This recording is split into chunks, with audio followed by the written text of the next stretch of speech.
नमस्कार, मैं हूं पुण्य प्रसून वाजपेयी। दस्तक में आपका स्वागत है। दस्तक में बात आज प्रधानमंत्री मोदी के पेरिस में फ्रांस के राष्ट्रपति के साथ चल रही बातचीत और उसके बाद साझा बयान जो जारी होगा उसके मद्देनजर होगी। 3 देशों की यात्रा पर निकले हैं। मेक इन इंडिया जहन में है, इसलिए बहुतेरे सवाल देश के भीतर भी हैं और बाहर भी हैं। बाहर की दुनिया को लगता है कि भारत में लाल फीताशाही लगातार विकास को रोकती है और इन सब के बीच कई सवाल हैं। मसलन भूमि अधिग्रहण, जमीन चाहिए सरकार को विकास के लिए, इसका जिक्र बार बार प्रधानमंत्री करते रहे हैं। हम तमाम विशेषज्ञों से हमारे साथ चर्चा होगी, राजनीतिक दलों के नेता हमारे साथ जुड़ेंगे और जैसे ही वहां पर प्रेस कॉन्फ्रेंस शुरू होती है पेरिस में, हम वहां भी चलेंगे। ध्यान दीजिए तो इस वक्त पेरिस में 6:30 शाम के 6:30 बज रहे हैं और माना जा रहा है कि इसी बीच में अगले 10-15 मिनट में प्रेस कॉन्फ्रेंस भी होगी। लेकिन आइए, इन सब के बीच मेक इन इंडिया का नारा लेकर दुनिया घूम रहे प्रधानमंत्री मोदी के सामने मुश्किल अपने ही देश में है। यहां पर जमीन का मसला उलझा हुआ है और सरकार के विकास के रास्ते रुके हुए हैं। आज किसानों ने सुप्रीम कोर्ट का दरवाजा भी खटखटा दिया, यह कहकर कि भूमि अधिग्रहण उनके खिलाफ है। पहले रिपोर्ट देखिए। मेक इन इंडिया के लिए जमीन चाहिए और भूमि अधिग्रहण का विरोध देश में ही हो रहा है, तो फिर दुनिया भर की कंपनियों में से कौन भारत में इंडस्ट्री लगाने आएगा? और संयोग ऐसा है कि प्रधानमंत्री मोदी आज जिस वक्त मेक इन इंडिया का झंडा बुलंद करते हुए फ्रांस में कारोबारी समुदाय से मिल रहे थे, लगभग उसी वक्त दिल्ली में किसानों ने भूमि अधिग्रहण अध्यादेश के खिलाफ सुप्रीम कोर्ट का दरवाजा खटखटा दिया। अब ये ऑर्डिनेंस लेके आए थे, उसके बाद में तुरंत इन्होंने फिर रीप्रोमोगेट कर दिया। हम मानते हैं कि कॉन्स्टिट्यूशनली वैलिड नहीं है, कॉन्स्टिट्यूशनली गलत है और हमने इसी को सुप्रीम कोर्ट में चैलेंज किया है। दिल्ली ग्रामीण समाज सहित 4 किसान संगठनों ने भूमि अधिग्रहण अध्यादेश लागू करने की प्रक्रिया पर ही सवाल उठाया है और सुप्रीम कोर्ट की याचिका में बहुत साफ कहा है कि अध्यादेश किसानों के हित में नहीं है। वो अपनी जमीन देना नहीं चाहते हैं और इन सब के बीच कोर्ट सरकार को भूमि अधिग्रहण एवं पुनर्वास में उचित मुआवजे और पारदर्शिता के अधिकार अध्यादेश 2015 पर आगे बढ़ने से रोके।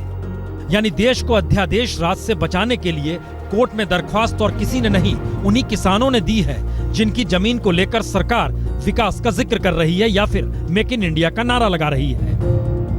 भूमि अधिग्रहण अध्यादेश का मुद्दा अब जमीन की जंग बन चुका है।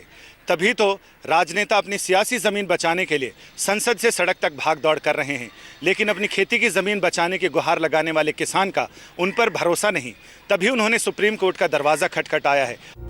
लेकिन सवाल सिर्फ किसानों का नहीं, मोदी सरकार की भावी योजनाओं का भी है, क्योंकि विकास की चकाचौंध में देश को सराबोर करने की कोशिश में प्रधानमंत्री मोदी का ध्यान विदेशी निवेश पर है।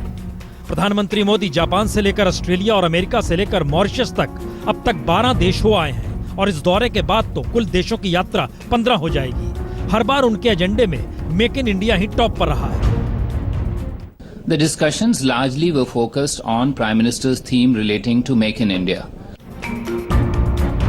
लेकिन मेक इन इंडिया प्लान को जमीन पर उतारने के लिए जाहिर है जमीन चाहिए और जमीन के लिए भूमि अधिग्रहण बिल का जमीन पर लागू होना जरूरी है, क्योंकि मोदी सरकार की बड़ी बड़ी योजनाएं बिना जमीन के धरी की धरी रह जाएंगी। The focus in terms of infrastructure were on issues relating to clean Ganga, transports, especially railways, waste management, smart cities. ऐसे में सवाल कई है, जमीन मिलेगी नहीं तो योजनाएं ठप रहेंगी, योजनाएं ठप रहेंगी तो विदेशी निवेश नहीं आएगा, विदेशी निवेश नहीं आएगा तो जिन उद्योगों को लगाने का जिक्र हो रहा है वो सब कुछ भी धरे के धरे रह जाएंगे। यानी बड़े बड़े प्रोजेक्ट्स, स्मार्ट सिटी और सारी स्थितियां जस की तस। और इन सब के बीच दुनिया भर में भारत को लेकर एक ही सवाल उठता है, लाल फीताशाही विकास की योजनाओं को परवान चढ़ने नहीं देती। शायद यही वजह है कि भारत से निकलते वक्त मोदी ने इंटरव्यू देकर साफ किया कि लाल फीताशाही के लिए कोई जगह रहेगी नहीं। लेकिन पेरिस में ओलांडो के साथ नाव पर चर्चा से पहले ही किसान संगठनों ने भूमि अधिग्रहण अध्यादेश पर जिस तरह सुप्रीम कोर्ट का दरवाजा खटखटाया है और अब 19 अप्रैल को कांग्रेस दिल्ली में भूमि अधिग्रहण का विरोध करने के लिए रैली करने जा रही है, उसने विदेशी आशंकाओं को सच तो साबित किया है। सवाल यही है, इस कोहरे को प्रधानमंत्री मोदी हटा कैसे पाएंगे? संजय शर्मा के साथ आज तक ब्यूरो।